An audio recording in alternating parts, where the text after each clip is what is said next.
Baik, Assalamualaikum warahmatullahi wabarakatuh. Perkenalkan, nama saya Muhammad Halim Husaini. Hari ini saya akan menjelaskan tentang pengertian dan pendirian perusahaan pembiayaan syariah. Nah, pengertian dari perusahaan pembiayaan sendiri adalah badan usaha di luar bank atau lembaga keuangan, bukan bank, yang khusus didirikan untuk melakukan kegiatan yang termasuk dalam bidang usaha lembaga pembiayaan. Kegiatannya itu berupa sewa guna usaha atau leasing, kemudian anjak piutang atau factoring, kemudian usaha kartu kredit atau credit card, dan yang terakhir itu pembiayaan konsumen atau consumer finance. Nah, perusahaan pembiayaan ini selain beroperasi menggunakan sistem konvensional dapat juga berdasarkan prinsip-prinsip syariah. Kemudian prosedur pendiriannya adalah tata cara pendiriannya yaitu mendirikan perusahaan pembiayaan atau kita singkat dengan PP syariah. Ada beberapa tahapan yang dapat kita lakukan. Yang pertama adalah calon mengajukan permohonan izin kepada menteri sebagai perusahaan pembiayaan kepada Menteri Keuangan. Kemudian dari Ketua Bapepam permohonan diteruskan ke Biro P3. Nah, jika termasuk DKM atau daftar kredit macet dan DPL atau daftar tidak lulus, maka Biro P3 mengirimkan surat permintaan perlengkapan persyaratan bagi direksi, komisaris, pemegang saham. Jika tidak, maka Biro P3 memproses permohonan izin sebagai perusahaan pembiayaan atau PP sesuai dengan ketentuan dalam PMK nomor 84/PMK 012/2006.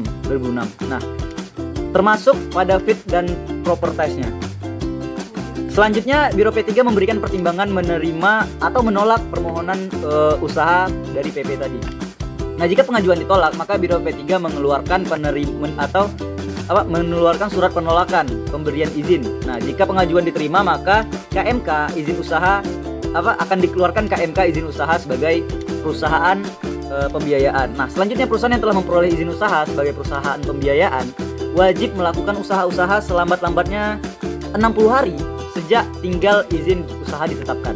Nah, kemudian melaporkan kegiatan usaha kepada Menteri Keuangan. Oke, baik. Selanjutnya saya akan menjelaskan bagaimana strategi pengelolaan dan pengembangan dari perusahaan pembiayaan ini. Nah, untuk pertama pemasaran, yaitu membangun kerjasama dengan dealer atau sinergi bisnis dengan grup-grup induk perusahaan untuk membangun captive market gitu.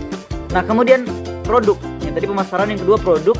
Itu menciptakan produk yang sederhana di mata konsumen dan mitigasi resiko yang masih tetap aman. Jadi produk-produk dengan mitigasi resiko yang masih aman. Kemudian keuangan melakukan funding mayoritas dari bank. Ada keterbatasan untuk menambah jumlah funding yang diperoleh. Oleh karena itu perlu dipertimbangkan untuk memperoleh pendanaan dari berbagai sumber. Jadi kita perlu juga mencari sumber-sumber pendanaan yang lain gitu. Kemudian permodalan. Nah, secara bertahap perusahaan perlu melakukan pemupukan modal atau berusaha mendapatkan penambahan modal disetor dari para pemegang saham.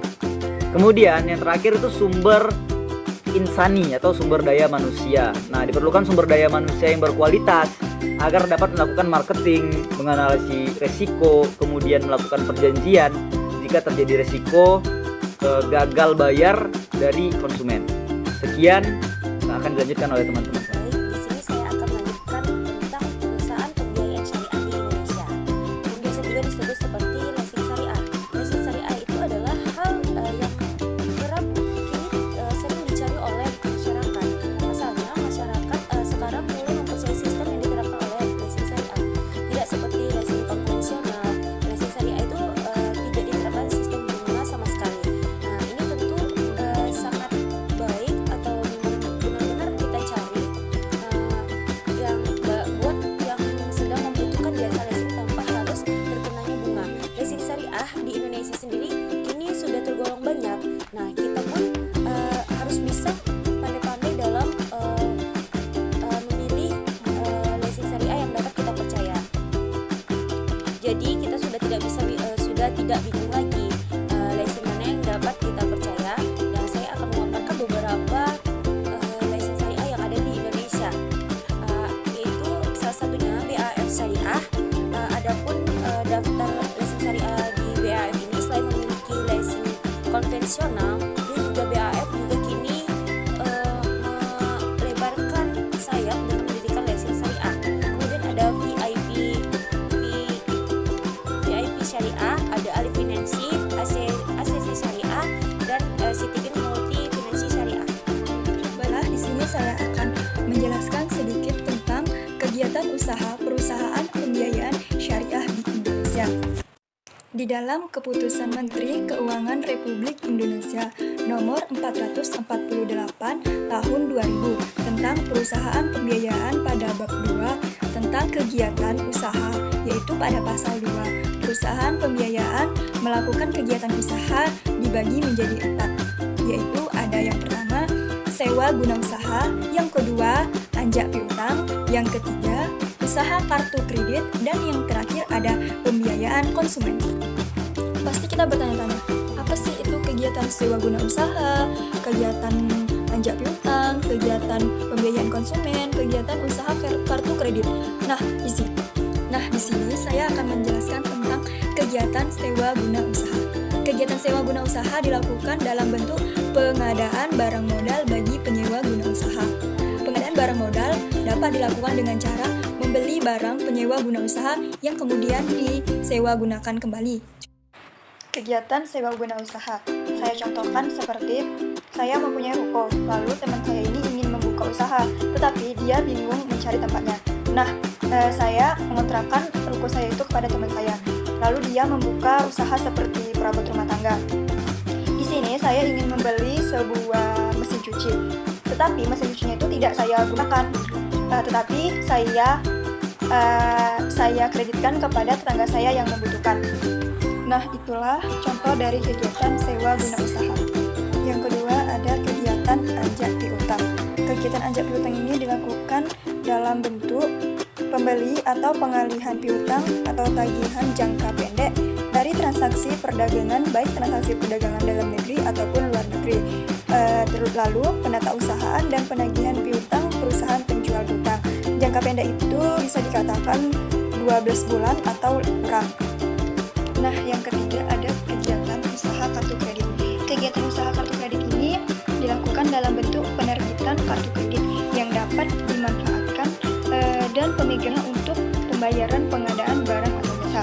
Contoh dari usaha kartu kredit itu misalnya jasa pemasangan iklan seperti di Facebook, Google, YouTube, serta Instagram. Dan yang terakhir ialah kegiatan pembiayaan konsumen. Kegiatan pembiayaan konsumen itu dilakukan dalam bentuk penyediaan dana bagi konsumen untuk pembelian barang yang pembayarannya dilakukan secara angsuran atau berkala oleh konsumen. Nah, saya contohkan. Ada sebuah toko grosir yang dimana di dalamnya itu terdapat seperti minyak, beras, dan lainnya. Lalu konsumen ingin membeli, tetapi konsumennya ini kekurangan uang. Lalu dia membayar belanjaannya itu secara angsur, tetapi angsurnya itu dalam waktu jangka pendek, misalnya 2 minggu atau 1 bulan. Mungkin hanya itu